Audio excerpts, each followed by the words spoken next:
A number of things are taking place in the world, and we've got an exciting guest that'll be sharing his reflections on a couple of these things that are taking place and all along those lines. But before we get to that, let me get to a couple of the world issues that are taking place and all along those lines. Of course, as many people have heard, the Iranian president Ibrahim Raisi, who is a hardline ally of what is called the supreme leader, apparently was killed in a helicopter crash. So Mohammed Makbar will become the acting president in that particular country and all along those lines.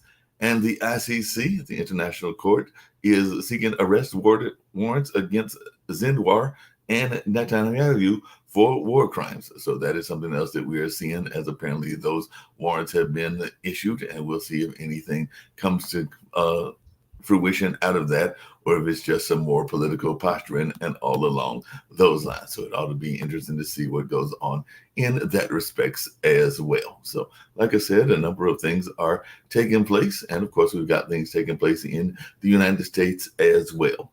And Julian Assange can appeal extradition to the U.S.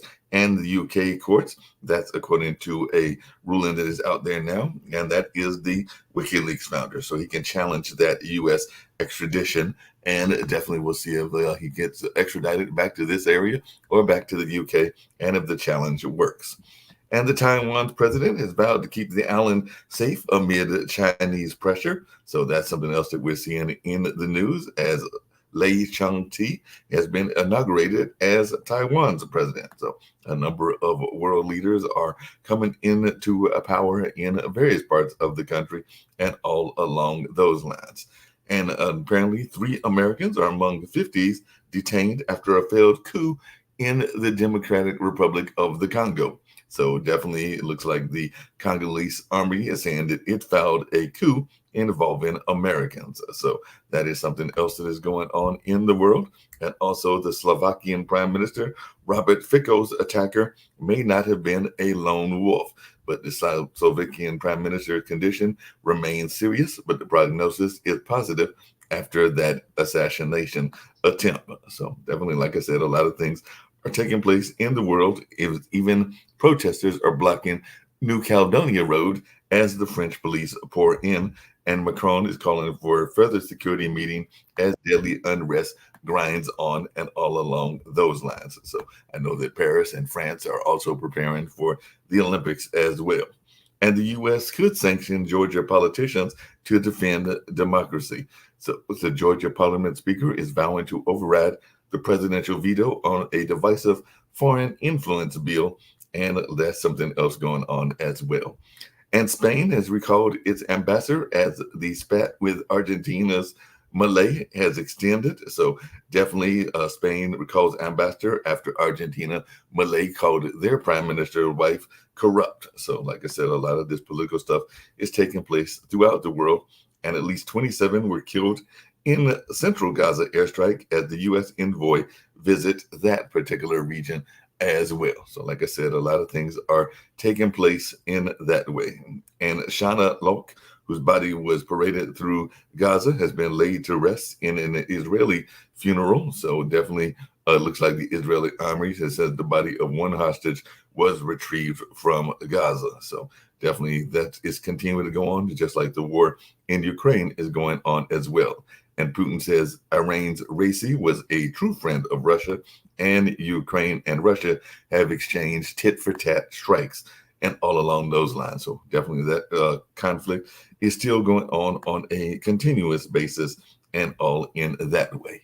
And the White House hits back at Stefanik after she blasts Biden in Israel. So Stefanik is calling for wiping Hamas off the face of the earth and touts Trump's policies in a speech to the Israeli Knesset. So definitely, even our U.S. Politicians are getting involved in a number of things going on in that international court, and we'll get very shortly to talking to David Ignatius about some of the things that he's been observing and some of the things that he's seen as well in some of his own books and all along those lines. But definitely looking forward to this conversation with him very shortly. Let me just get to a couple of the U.S. items, and we'll bring David in and see some of his views, maybe even his views on some of the things that are taking place in our political landscape, because I do know that last week there was a whole conversation. It was all over social media between some of the congresswomen, because they were apparently having a spat over personal appearances and all along those lines, because apparently Marjorie Taylor Greene was singing that one of the people had too much of a false eyelash, and then she was called basically a blonde and you don't want to go into those terms, but basically there was definitely some derogatory terms that were thrown at her. And apparently AOC was saying, you don't even want to get into this kind of fight with me, and all along those lines. But I'll see what David's got to say about that, as well as some of the things with the court cases as well. But the cross-examination of Michael Cohen is to continue as New York versus the Trump trial is nearing an end. And definitely his testimony will be going on. And apparently Trump appears to freeze for 30 seconds during an NRA speech. And Trump at the NRA convention floated an idea that is actually not even constitutionally allowed, which is a 3-term presidency. So he floated that idea out there as well. So Trump accepted the NRA endorsement and urged gun owners to vote in 2024. And he also claimed that he wanted to testify at his trial, but a lot of his advisors are thinking that he shouldn't be trying to testify at that particular trial as well. And Biden is calling the Israel-Hamas war heartbreaking, saying the Gaza is in a humanitarian crisis. And accordingly, he was also having a speech at Morehouse, which is a historically HBCU, as apparently he is losing support, particularly among the young African-American voters and all along those lines. So it ought to be interesting to see what folks have to say about that. And of course, gun violence is always in the news. And apparently it struck in Columbus, Ohio, in Rochester, New York, and in San Antonio as well. So there are a number of places where there has been gun violence, and the U.S. judges are blocking Biden-backed rule expanding gun background checks. So that's something else that me and David may get into a conversation about, as well as other things also. So right now I'm going to bring in David Ignatius, who has been involved in a number of things and is definitely a well-known person in the political landscape and all along those lines. So David, glad that you were able to be with us here. And I know that you had some interesting thoughts on a number of these things that I've been talking about, because I had heard that you, even in one of your books, it talked about Trump and his relationship with NATO and all along those lines. So I'd love to hear a little bit more about yourself, and even we can start off with Trump and his thoughts on NATO and what you said about that in your own book and all along those lines. So, Mark, it's great to be on your show. In conversation with your viewers. I've worried that during his presidency, Donald Trump caused some friction between us and our NATO allies, and I worry about that because I think the NATO alliance is part of America's security. It's bedrock. We have in Europe allies who've been with us through the years of the Cold War. After the end of World War II, who with us saw the defeat of the Soviet Union, which I think is one of the great events in my lifetime. And President Trump, in some ways, I think just didn't value that alliance, certainly not in the way that I did, complained that the Europeans weren't spending enough money on their defense. He was right about that. So there was some benefit probably in criticism, but the fear was that Trump was headed on a course that might lead to the breakup of NATO. I sure hope if Trump gets elected in November that we're not headed back down that road again. The loss of NATO would, in my view, make all of us less safe as Americans because we wouldn't have this. It is, as is often said, the strongest military alliance in modern history, something that's worth keeping. So that's my answer to your first question. Yeah, that makes a lot of sense and everything. Just really quickly, what are you hearing on the ground about the chances of a Trump victory? Like I said, I do know that Biden went to Morehouse, and like I said earlier, there has been some folks that are frustrated by some of his views on Gaza and some of the other things in the world. So I do hear some of my young friends that they are thinking about either not voting, or there's even some that are talking about voting for Trump and everything. But I just wondering what you are hearing as one that is in those political landscapes. So I'm hearing the same concern from Biden's people that some of their traditional bases of support, minorities, young people, that was part of the bedrock for them in 2020, it may be so disaffected, so opposed to, or just uninterested in Biden, that they're not going to turn out. I think the fear I hear more is that they won't show up at the polls than they'll vote for Donald Trump. But either way, it's a problem for Biden. He needs those numbers.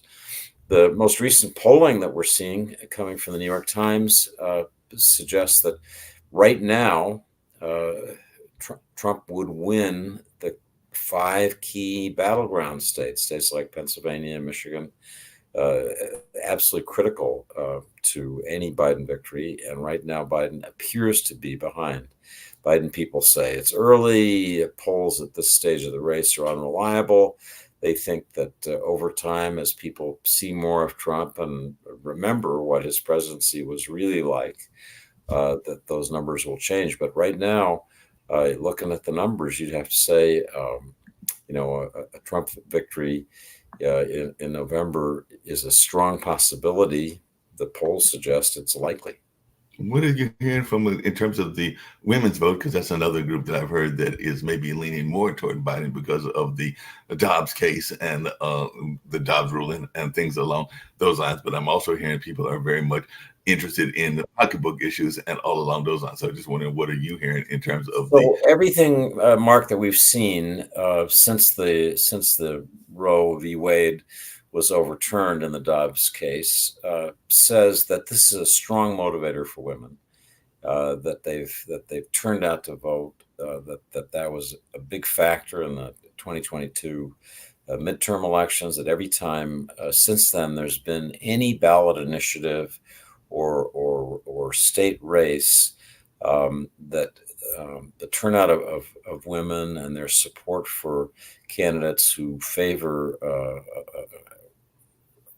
right to abortion or opportunities for women to make the choice have done well, and that potentially is going to hurt Trump. Even Trump, I think, has been moderating his position somewhat. He's not calling for an outright abortion ban, as many Republicans are. He's saying, well, we should leave this to the states.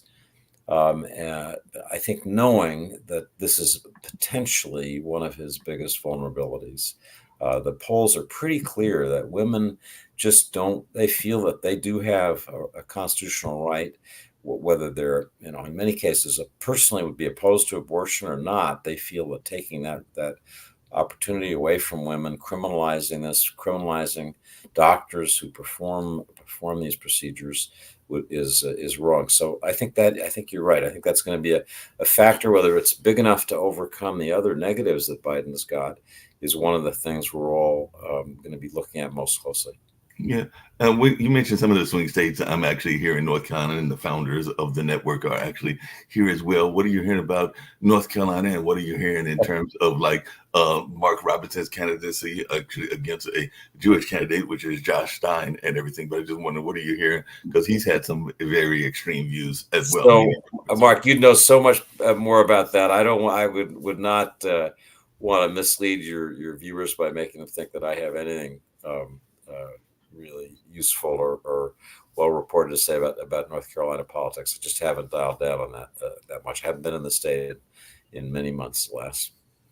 Gotcha. That makes a lot of sense. Everything. I know one area that you're very much interested in, that you've done some work in, which is very much a hot button issue, and I'd love to hear your thoughts on both of them, is Ukraine and Israel, because like I said, both of them have been hot button, and I do know that in some of your work, and if you want to just share a little bit about your past work with our listeners, I'd love to hear that as well. But I do know you've had some views. So I've been in both Ukraine and Israel, the West Bank, and even Gaza in the last few months.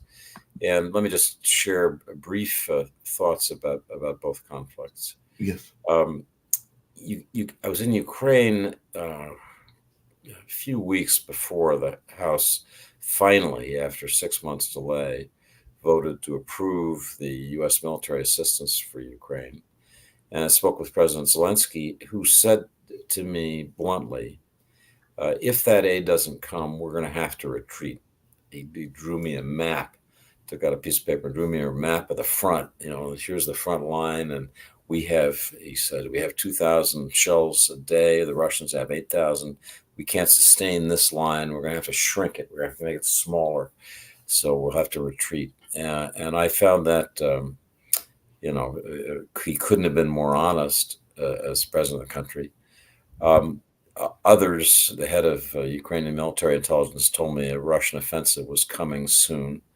So we're now seeing the truth of what they both said. Much of the ammunition and other military supplies have not arrived in Ukraine yet. And so we're seeing a major Russian offensive in the east. We're seeing Ukrainian lines pull back. This is a bad period for Ukraine. I do think that once the assistance gets there, they'll be able to shore up the lines and stabilize them. I don't think that this year your viewers should expect that Ukraine will try to, or will be able to push the Russian lines back much from where they are. I think they just need to hold steady. And I fear this terrible bloody war will go on into 2025 before it's resolved.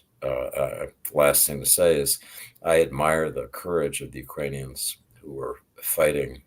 You have air raid sirens go off every night in Kyiv and other cities. In many cities, you have bombs landing every day and night. But these people are committed to fighting for their freedom. They were invaded without provocation by Russia, and they're not taking it. So you have to. I admire that. In Gaza, this war began with something we remember, but it recedes in many people's memory. The attack on October 7th. I've watched a lengthy video Israel's compiled of what that looked like through the GoPro cameras on the helmets of Hamas fighters as they rampaged through Israeli settlements, little villages, kibbutzes, and it's horrifying. It's as painful as it is to watch it. It reminds us what has driven Israel to strike back at Hamas so ferociously. War has gone on more than 7 months now. It's much tougher than Israel expected it would be. Hamas is still dug in its network of tunnels, and the Israelis are trying to figure out, how do we end this? Can we end this by military force, by attacking the last major battalions of Hamas in the southern Gaza city of Rafah? And Netanyahu said we can do this and end the war. There's a growing number of Israelis in the military who are arguing openly, including the Minister of Defense in an interview with me last week, that he later repeated in a speech in Israel, saying that that military solution, the idea of eradicating Hamas, is simply not feasible right now. That what Israel should seek is to make sure Hamas never controls Gaza again politically. And the only way to do that is to have an alternative Palestinian-led system of governance, because if Israel doesn't want Hamas to govern and doesn't want its own forces, Israeli forces, to govern, what does that leave? And the answer that Prime Minister Netanyahu has not really been prepared to say is it means you have to have Palestinian-led governance with Arab support, which I think the key Arab states, Saudi Arabia, Jordan, Egypt, are ready to provide if they're confident that it's a pathway to something that eventually would be a Palestinian state down the road some years from now. So, my takeaway from that war is first, what it's just so painful to watch the suffering of Palestinians and Israelis alike.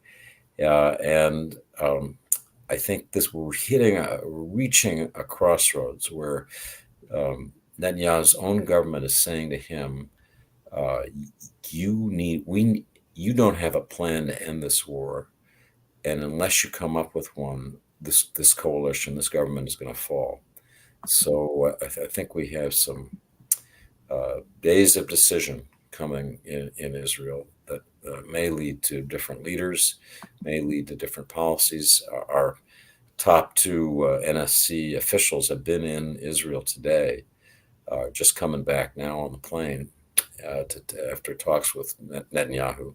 They were just in Saudi Arabia. So we'll see what they're bringing home in their suitcases. How feasible do you think, because I know we've talked about it here on this show as well as other shows as well, is a two-state solution? So how feasible is that? I know that a number of our young people, that's what they seem to be crying for and everything, but I just wanted your take on how feasible is that?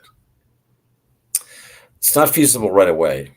The level of mistrust among Israelis towards the Palestinians after what happened on October 7th, and after so many years of disappointment, they just don't feel they have a reliable Palestinian partner. Yeah, and to be honest, on the Palestinian side as well, there's just deep anger, mistrust of Israel after the Gaza war, sense of being so victimized. So I think when people talk about a pathway towards this, a horizon for it, that's the right way to put it. You need to begin the process. The Palestinians need to train up security force that can keep security in Gaza for starters, and do a better job in the West Bank before you can think about a state. I mean, the condition of a state is that you have people who can keep law and order. That's security is the first requirement of governance. I mean, right now, when humanitarian assistance goes into Gaza in these trucks, we're all saying, well, we need more humanitarian assistance. And we, heaven knows we do. The problem is when it gets to Gaza, it's surrounded by thieves, gangs, corrupt middlemen. It's a mess because there is no alternative to Hamas. So, there's no other way of keeping law and order.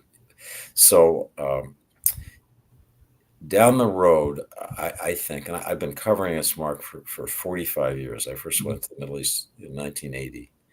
And I have never lost in all that time a sense that the Palestinian state was possible. The Palestinian Authority that was supposed to be a kind of interim step toward a Palestinian state has done a terrible job. It's corrupt. It's not competent. Every Palestinian would tell you that.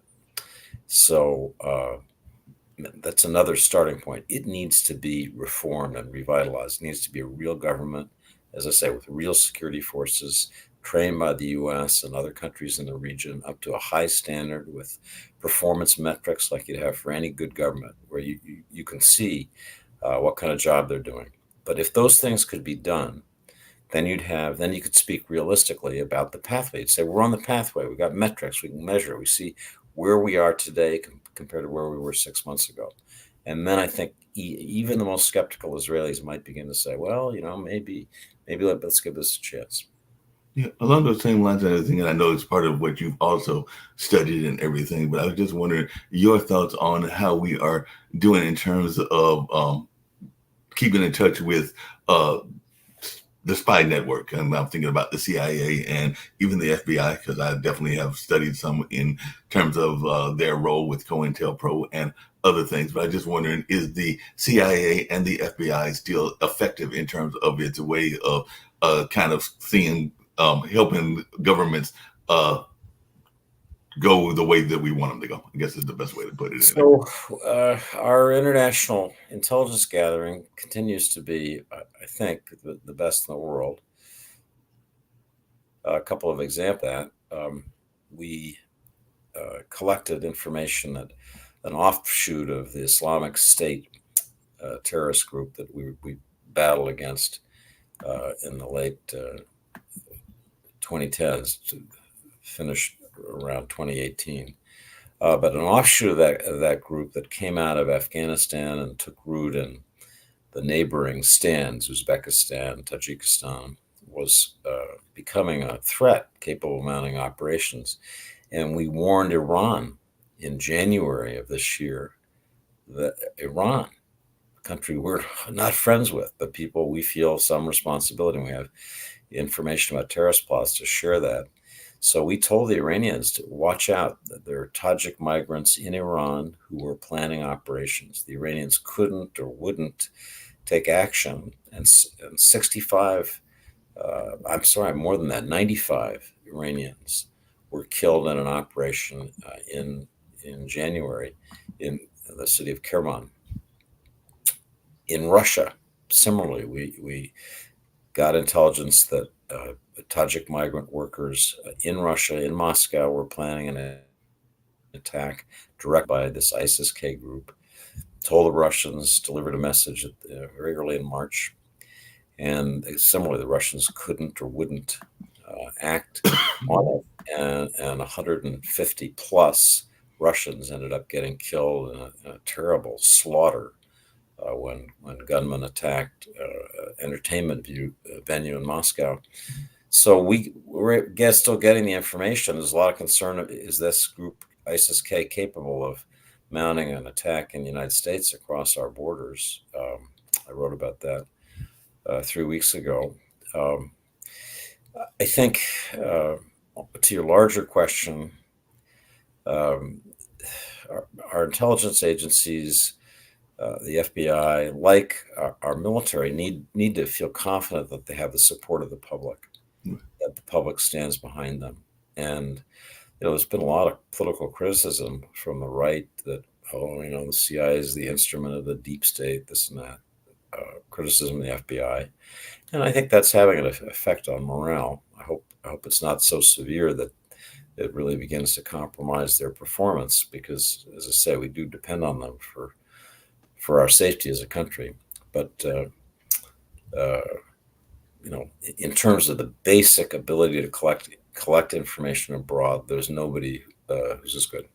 Yeah, just really quickly, and then I'm going to bring in some of my other panelists as well. But what's your take on what's going on with our Mexican and southern border? Because I do know that that's been a concern, and I don't know whether you've been doing a lot of writing about that, but I was just wondering your take on where we are with that, and even the cartel coming in and all along those lines. So I've been very critical of the Biden administration's border policies. I think we do have a border crisis, and I think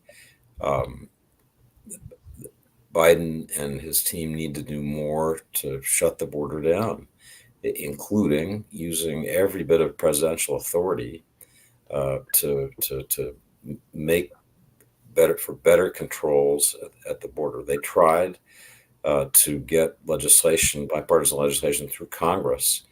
The reporting is it was shot down by Trump, who didn't want Biden to get credit for this, and I think that's a shame, because we need better border control than we have. So if in the absence of legislation, I would be in favor of the president taking action on his own.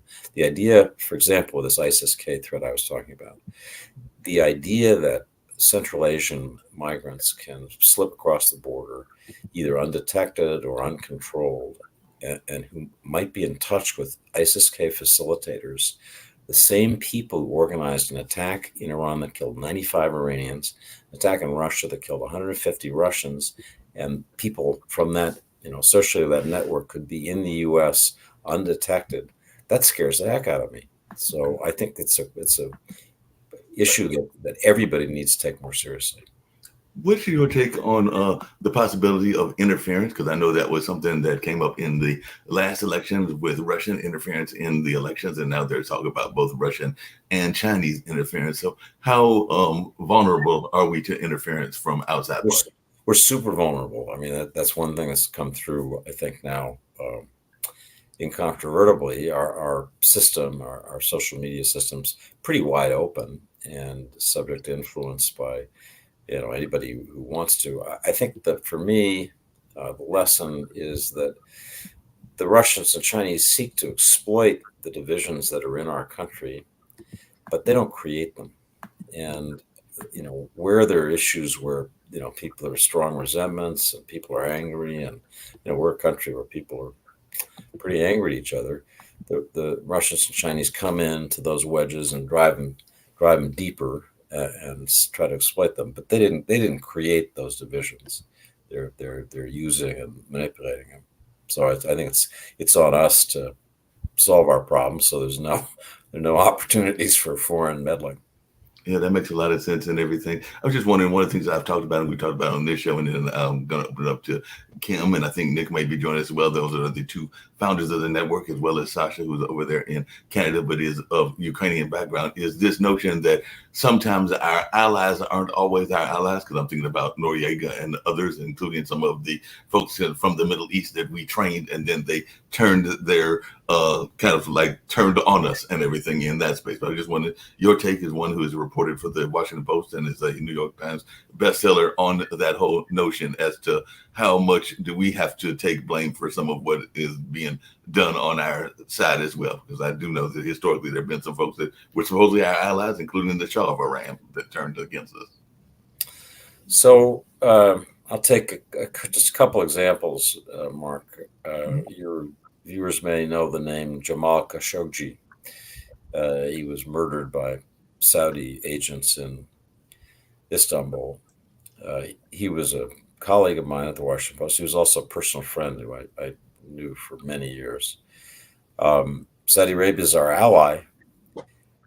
We've spent billions of dollars trying to help defend Saudi Arabia, but they have not taken responsibility, been held accountable for the death of my friend, and I think that that's wrong. Shouldn't happen. We spent billions of dollars and so many lives in Afghanistan, and it turned out that our allies there were doing a great job of pocketing money and buying villas in Dubai with the money they were skimming, but there was no effective army. It collapsed pretty much overnight when the United States decided it was leaving.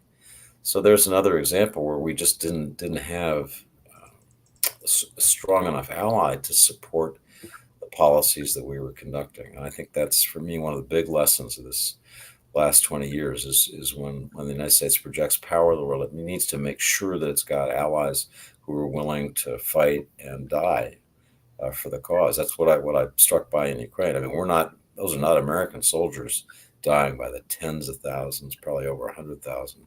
Those are Ukrainians, and we're supporting them, but it's their fight. And there's a big difference. Think of the difference between that and Afghanistan. Yeah, just really quickly, if you could, before I would turn it to Rick and everybody else and everything. I also know that part of what your publicist had me talk to you about is this fact that you have written a book, and the book also deals with some things that are going on in society, including the space race and everything. And I know that we just set up, I believe it was a new orbit, and actually there was an African-American gentleman that was supposed to have been in the orbit many decades ago that is up there. I think he went up as a 90-year-old and all along those lines. But if you can just share a little bit about your book and all along those lines.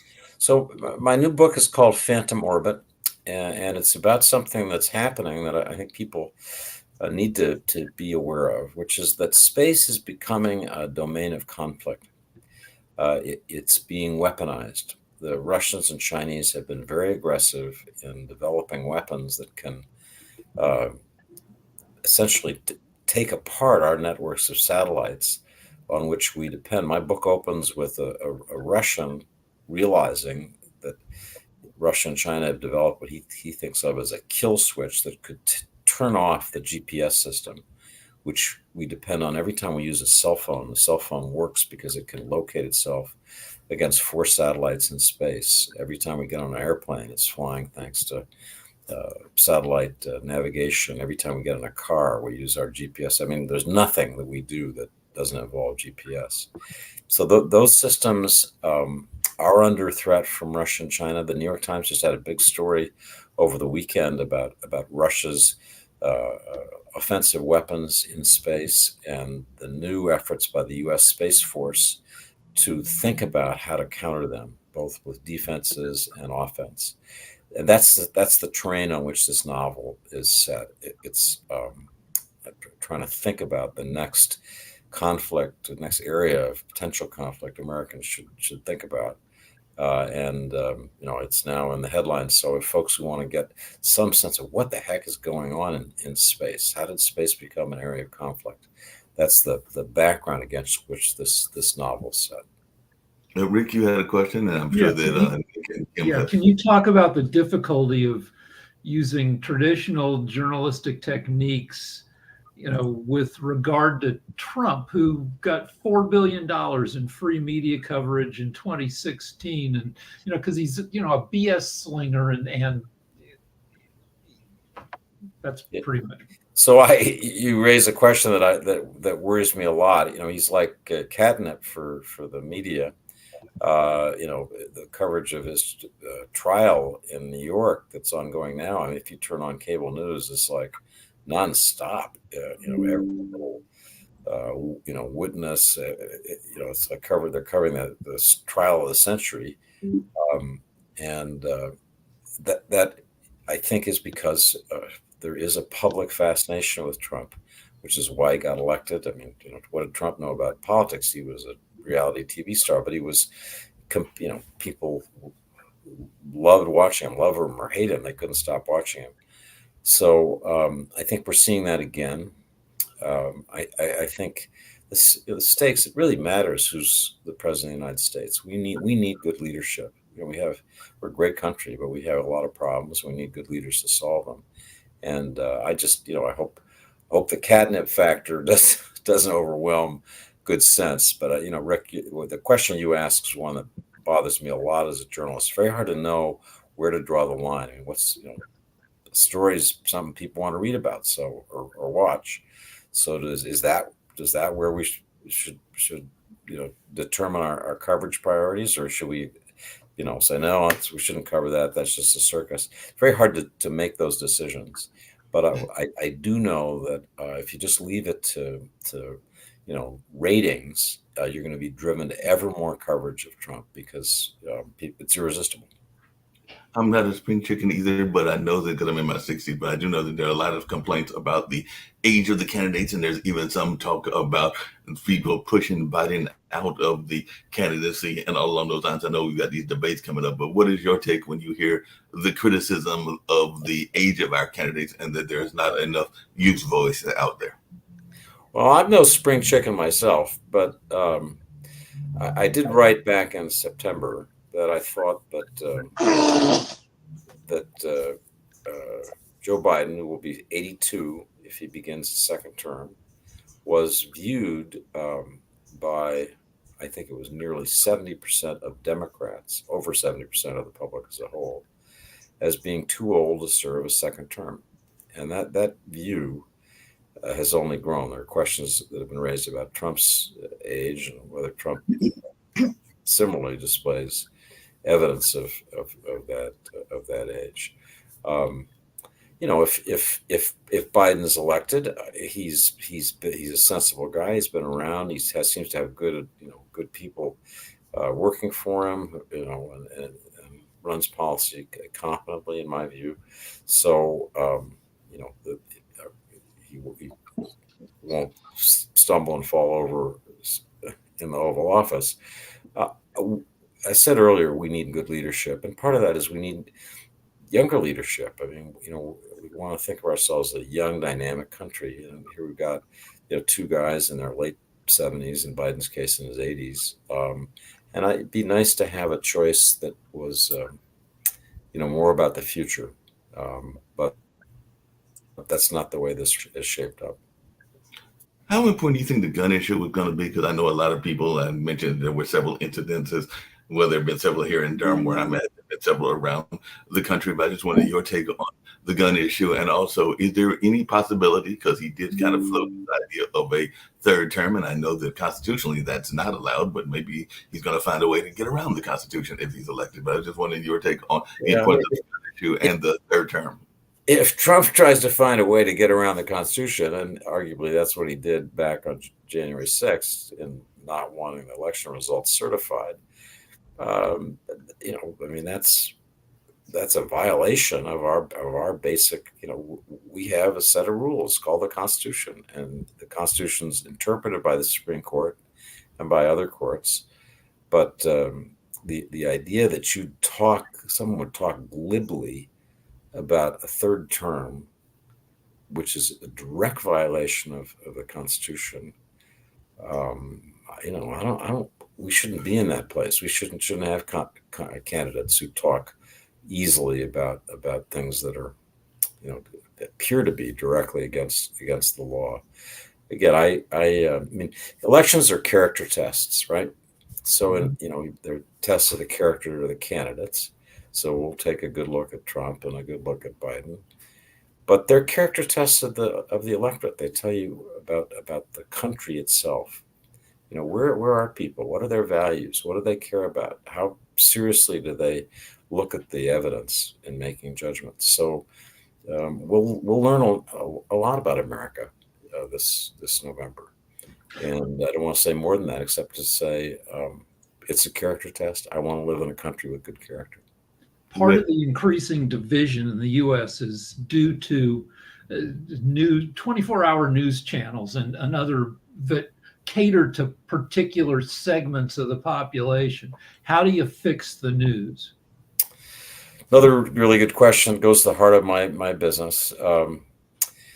So I have a very old-fashioned view of this. Many younger journalists would say, my view is outdated. I don't think it is. I think the news is about covering both sides and letting viewers and readers make up their own minds. We're not there to make up our minds and tell them what to think, but to inform them and then let them make a judgment based on the evidence. And I think we've moved away from that. When I came into the news business, I got my first job at the Wall Street Journal in 1976, covering the Steelworkers Union. And our job in that time was to challenge people's assumptions, to present them with information that made them think, challenge their biases.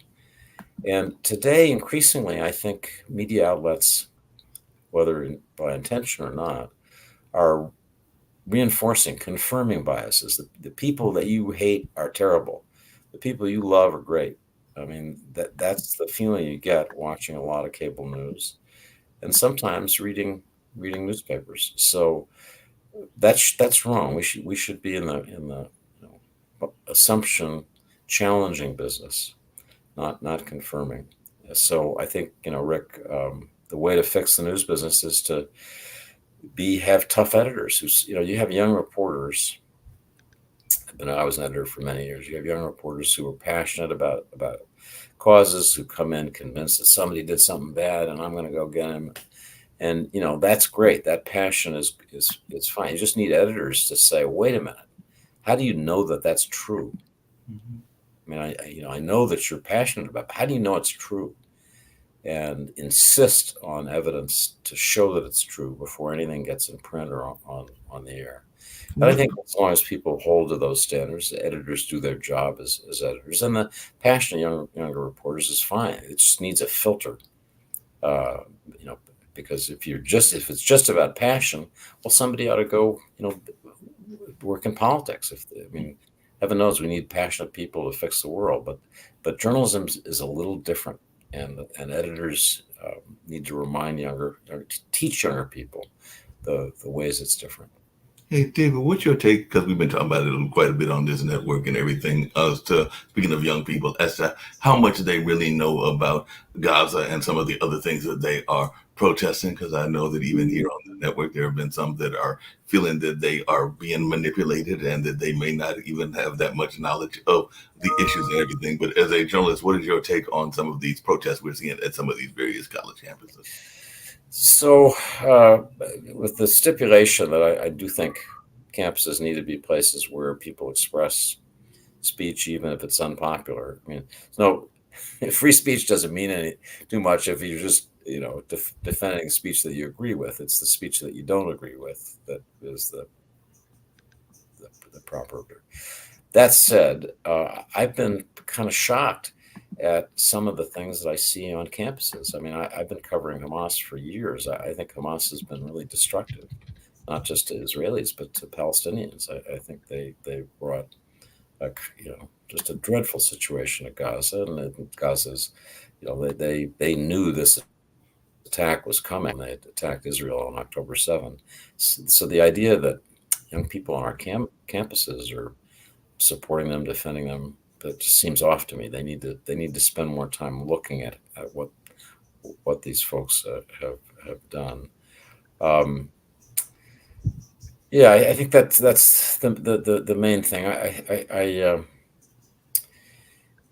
grew up in the 60s. I went to college in 1968. I certainly remember the era of anti-war protests and campus protests. The idea of calling police in to clear students off the campus where they're studying doesn't seem right to me. It does seem like there were a lot of people who were not students who were part of these demonstrations. People need to look at that. But before anybody on campus advocates for Hamas, they need to do some research and find out.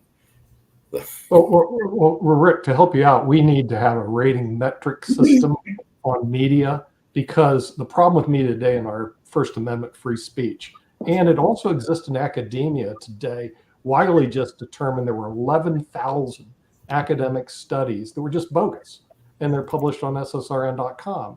And so the real problem is that no matter who you are, when you go look at a study, you go look at an article, there's no metric that gives you the quality of the article and the author behind it. So to solve the problem, we're going to need, and Sasha and I are both chess players, we have ratings, okay? A metric system to rate the person who's speaking. Even today, I was listening to social media, and they were just blatantly putting out outright lies only to get attention from the viewer. It had nothing to do with media at all. And you're going to see it the worst it's ever been this year, especially in the election.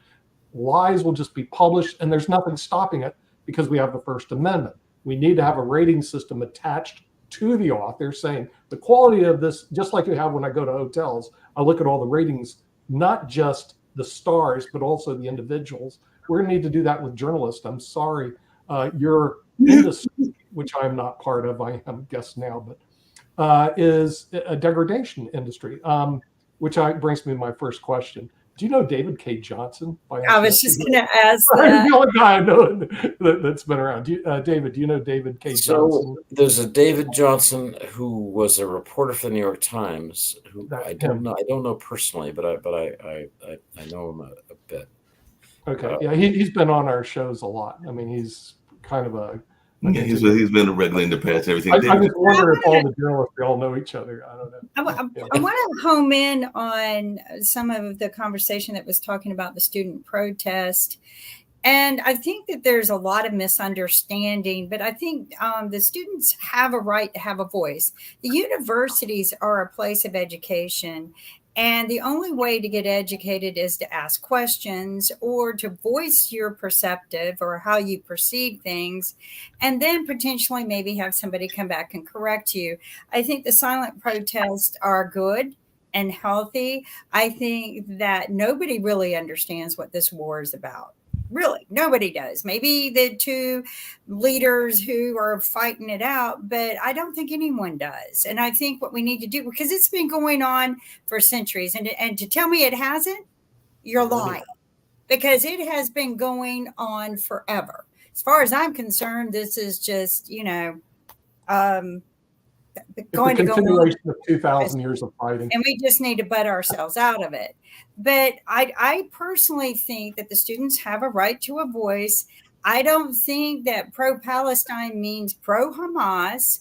I think pro-life and saving lives and reducing the casualties and collateral damage in this war needs to be addressed. And I agree with a lot of the students who are standing up for their right to say what's going on, because they have been lied to so much over the years. COVID, these guys have had to deal with COVID. They've had their graduations taken away from them. They've had their life stripped from them, as far as I'm concerned. So I think that giving them the right to a voice is okay. If things are getting out of hand, then address it. But I don't think we need to have police at every protest. What I think we need to do is have leaders come into these protests, or leaders from the schools, and sit down and say, okay, let's debate this issue out nicely, quietly, and professionally, and teach them how to do that, how to talk about it, how to let somebody sit there and say, well, I believe this and feel this, and somebody else say, I believe this and feel this. And you know what? You have that right, but let's talk it out. And why do you feel that way? What gave you the data or the evidence or the support to feel that way? And I don't think we're doing enough of that. I think what we're doing is sit down, shut up. And that's got to stop. That's got to stop. What's your take on that, David? And I think Sasha has a question too. Yeah, so I just briefly, I agree with almost everything Kim said, and I didn't mean to imply that being sympathetic to the Palestinian suffering in Gaza meant you were necessarily pro-Hamas. There are some demonstrators who go beyond expressing support for the Palestinians to in general to support for Hamas, and I think, as I said, I question that. The universities need to be a place, as you said, Kim, where people can say what they think, ask questions. What's going on? It's. I think so many people in this country feel they're being force-fed, a line about something, and universities where you push back. You say, well, wait a minute, why? And you challenge what you've been told by the government, by anybody. So I think that's been lost to some extent on campuses. I do think it's a mistake to bring cops in to bust up universities. If the kids are really harming safety and preventing the normal operation of a university, that's one thing. But otherwise, I don't like to see that. Your new novel is about, among other things, the potential for space sabotage. Yeah. In the next 6 months, is there a reasonable chance? In February, Russian hackers took down a major Medicare drug distribution system, and old people couldn't get drugs for a month. Can we look forward before the election to dirty tricks from foreign entities to increase the chaos in the U.S.? So I think we're probably seeing that now. We can't always identify it. When I see this degree of chaos on campus, I sometimes wonder whether people are, churning the pot, making it even more chaotic than it would be. Some of these things, there's talk that there are outsiders doing this and that. I worry about that. In terms, Rick, of this danger that we face, that the space systems that really shape our world, that allow, the way we function now as a country to continue without interference. I don't think that's a danger in the next 6 months, but I think it's coming at us. And I think if you look at the headlines, Congressman Mike Turner from Ohio back in February demanded a briefing for the whole House of Representatives on what he said was an unusual Russian threat.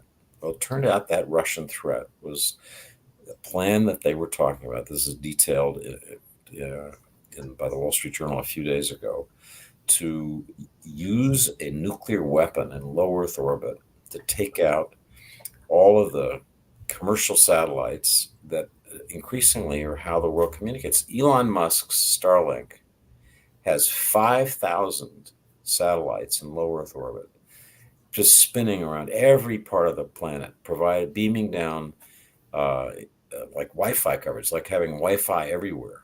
It's an amazing achievement that Musk has done.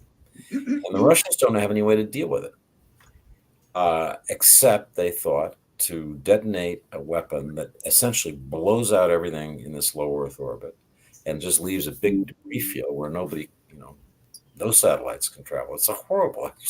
I mean, the fact the Russians would even think about this is, should bother us. So that threat is coming, but in terms of the next 6 months, I think people look for other ways to interfere in our politics, and they will.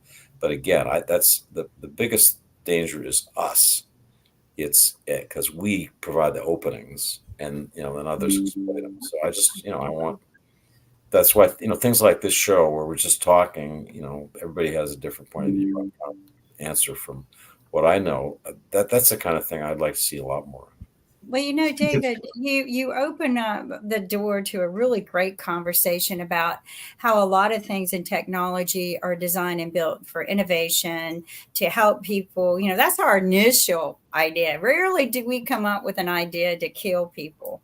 But there's always somebody out there who's going to take whatever you innovate, especially in technology, and use it for bad. And I tried to lecture on this. I tried to speak on this, that when you build something, don't just look at the good that you're doing with it. Kind of take a look at how people can spin it and what would they spin and use it for to hurt others, and stand guard to it, because the majority of the things that we do and build is always turned around and used against us. And I'm glad you brought that up. Yeah, just really quick, because I know we're getting ready to wrap up. I worked with a lot of the people who did the first Wi-Fi in space. So that was a pretty exciting project that you talked about.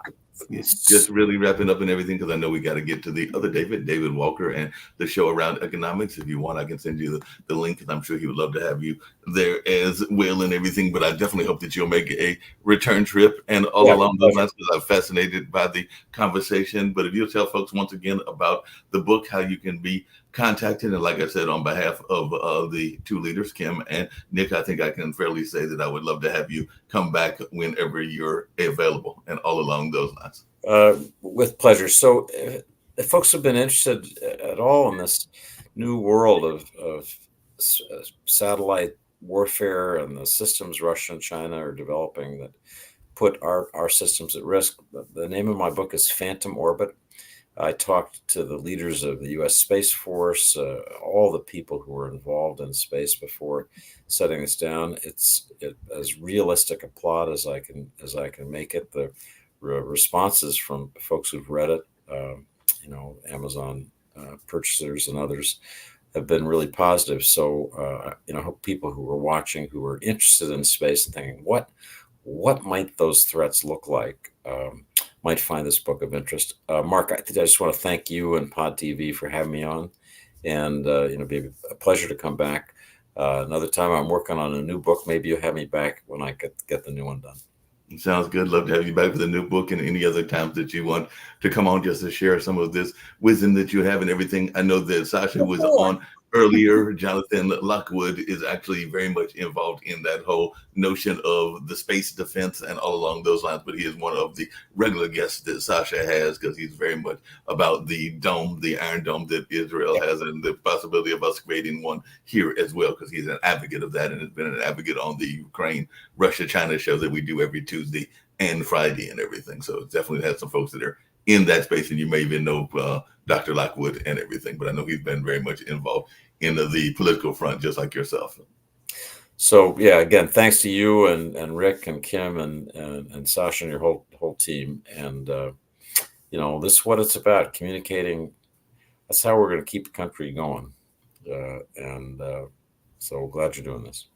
Yeah, no doubt about it. Glad that you were able to be here. If you have just any final thought that you want to share in the last 30 seconds, and then after that, we'll get out of here with our intro that we also started with. Yeah, so just again, thanks for having me. The name of the book is Phantom Orbit. It's easy to find online from Amazon or at your local bookstore.